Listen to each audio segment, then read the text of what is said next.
Let's see this question. So the question is, explain the reason for the sodium having a lower first ionization enthalpy compared to magnesium but a higher second ionization enthalpy than magnesium. तो हमें ये बोल रहा है कि sodium की जो first ionization enthalpy है वो कम है किससे, मैग्नीशियम से, पर जो उसकी सेकेंड आयनाइजेशन एंथैल्पी है वो ज़्यादा है एज कम्पेयर टू मैग्नीशियम। ठीक है, तो इसके लिए हम सबसे पहले इलेक्ट्रॉनिक कॉन्फ़िगरेशंस लिख सकते हैं।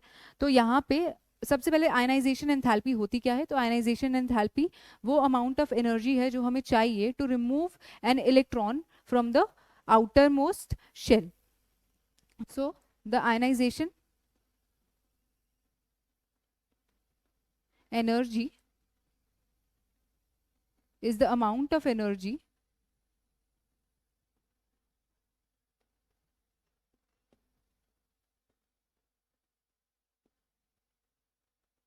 required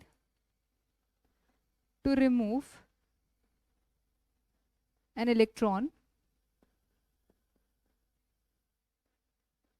from the outermost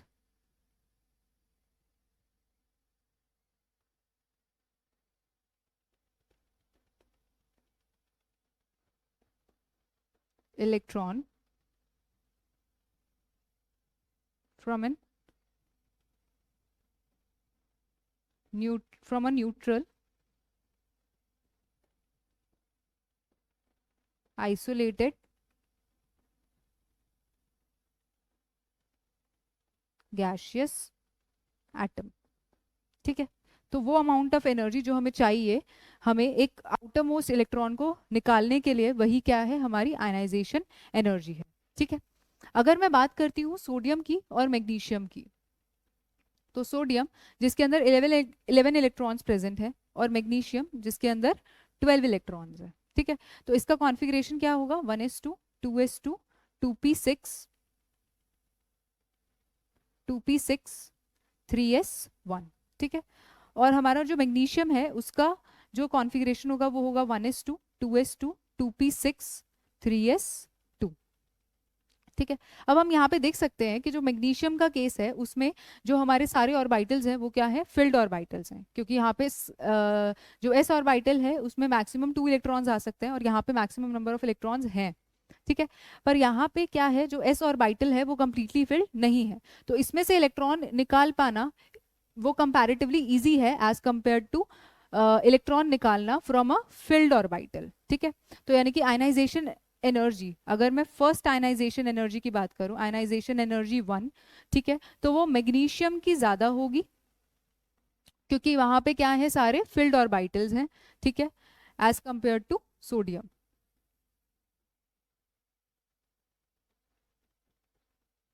ठीक है, ओके अब सेकेंड आयनाइजेशन एंथैल्पी क्या है, तो जब भी क्या होता है, एक इलेक्ट्रॉन रिमूव हो गया, ठीक है, तो अब हमारे पास क्या बन गया, एक कैटायन बन गया। ठीक है, जैसे कि अगर मैं इसमें से एक इलेक्ट्रॉन रिमूव करूं, यानी कि ये 3s वाला अगर मैं इलेक्ट्रॉन को रिमूव करती हूं तो मेरे पास क्या बन जाएगा, Na पॉजिटिव आयन बन जाएगा जिसका इलेक्ट्रॉनिक कॉन्फ़िगरेशन होगा 1s2 2s2 2p6। ठीक है, अब अगर मैंने मैग्नीशियम से 2 इलेक्ट्रॉन रिमूव करे, तो अब मेरा जो कॉन्फ़िगरेशन होगा वो होगा, अगर मैंने एक इलेक्ट्रॉन रिमूव किया यहाँ पे, मैग्नीशियम पॉजिटिव बन गया मेरे पास, और जो अब कॉन्फ़िगरेशन होगा वो होगा 1s2 2s2 2p6 और 3s1। ठीक है, तो अब जो आयनाइजेशन एनर्जी है उसमें क्या चेंज आएगा, तो अब यहाँ पे जो Na पॉजिटिव है उसमें जो इलेक्ट्रॉनिक कॉन्फ़िगरेशन दिख रहा है 1s2 2s2 2p6। ठीक है, ऐसा सिमिलर इलेक्ट्रॉनिक कॉन्फ़िगरेशन नियॉन का भी होता है, यानी कि ये एक क्या है, नोबल गैस इलेक्ट्रॉनिक कॉन्फ़िगरेशन है,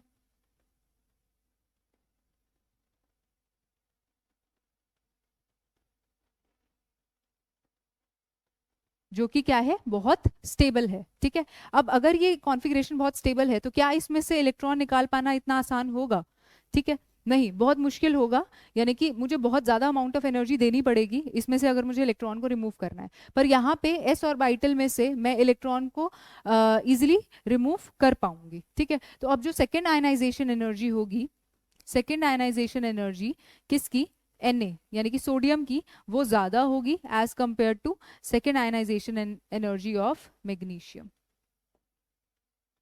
क्लियर, ठीक है, तो अब हम सेकेंड पॉइंट पे चलते हैं। तो सेकेंड पॉइंट क्या है? Provide a reason why the radius of the Na positive cation is smaller than that of the Na atom. ठीक है, यहाँ पे ये बोल रहा है Na पॉजिटिव कैटायन, अगर मैं Na की बात करती हूँ तो Na का जो इलेक्ट्रॉनिक कॉन्फ़िगरेशन है वो है 1s2 2s2 2p6 3s1। ठीक है, अगर मैं Na पॉजिटिव यानी कि इसके कैटायन की बात करती हूँ, पॉजिटिव का मतलब मैंने यहाँ से एक इलेक्ट्रॉन रिमूव कर लिया है। ठीक है, तो जो अब कॉन्फ़िगरेशन होगा वो होगा 1s2 2s2 2p6। ठीक है, इसका मतलब यहाँ से एक ये जो थर्ड शेल है, ठीक है, इनिशियली अगर मैं Na की बात करूं तो Na में ये मेरा न्यूक्लियस है, ये मेरा फर्स्ट शेल है, ये मेरा सेकंड शेल है और ये मेरा थर्ड शेल है। ठीक है, अब इसी थर्ड शेल में मेरा ये s ऑर्बिटल था, ठीक है, जिसमें एक इलेक्ट्रॉन प्रेजेंट था। अब अगर मैं Na पॉजिटिव की बात करूं तो ये शेल क्या हो गया है? रिमूव हो गया है, क्योंकि ये इलेक्ट्रॉन तो रिमूव हो ही गया है यहाँ से। ठीक है, तो यानी कि हमारा थर्ड शेल भी यहाँ से चला गया। ठीक है, तो यानी कि मेरा जो थर्ड शेल है वो भी क्या हो गया, यहाँ से मैं रिमूव कर देती हूँ इसको। तो Na पॉजिटिव के केस में क्या होगा, जो मेरा थर्ड शेल है वो रिमूव हो जाएगा, जिसकी वजह से साइज क्या हो जाएगा, छोटा हो जाएगा। ठीक है, अब एक चीज और कि जब मेरे पास कितने इलेक्ट्रॉन्स थे, जब मेरे पास 11 इलेक्ट्रॉन्स थे, सॉरी, जब मेरे वैलेंस शेल में कितने इलेक्ट्रॉन्स थे, 11 थे। ठीक है, अब Na पॉजिटिव में वैलेंस शेल में अब मेरे पास इलेक्ट्रॉन्स कितने हैं, 10। ठीक है, इनिशियली जो मेरा न्यूक्लियस था वो ज्यादा इलेक्ट्रॉन्स पे क्या लग रहा था, उसका इफेक्टिव न्यूक्लियर चार्ज लग रहा था, पर जब एक इलेक्ट्रॉन कम हो गया तो अब नंबर ऑफ इलेक्ट्रॉन्स कम हो गए, तो अब जो इफेक्टिव न्यूक्लियर चार्ज है वो भी क्या हो गया, इंडिविजुअली इलेक्ट्रॉन पे बढ़ गया। ठीक है, सो हम लिख सकते हैं कि during the formation of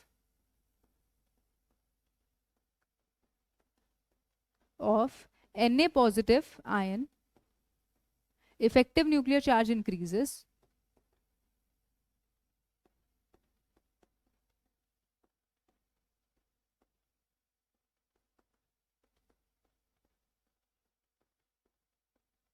due to which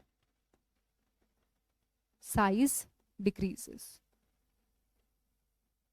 ठीक है, इफेक्टिव न्यूक्लियर चार्ज बढ़ने की वजह से साइज क्या हो जाएगा, छोटा हो जाएगा। इस वजह से हम बोलते हैं कि जो कैटायन होता है उसका जो साइज होता है अपने पेरेंट एटम से वो क्या होता है, छोटा होता है। यानी कि सोडियम का साइज बड़ा है यहाँ पे और Na पॉजिटिव का साइज कम है यहाँ पे। ठीक है, अब क्योंकि यहाँ पे एक शेल भी रिमूव हो गया है, एक शेल रिमूव हो गया है, इसके केस में सिर्फ दो ही शेल है, फर्स्ट और सेकेंड शेल। ठीक है, जिसकी वजह से साइज डिक्रीज हुआ है, और एक दूसरी बात ये है कि जो इफेक्टिव न्यूक्लियर चार्ज है वो भी अब बढ़ गया है, जिसकी वजह से साइज क्या हो गया है, कम हो गया है।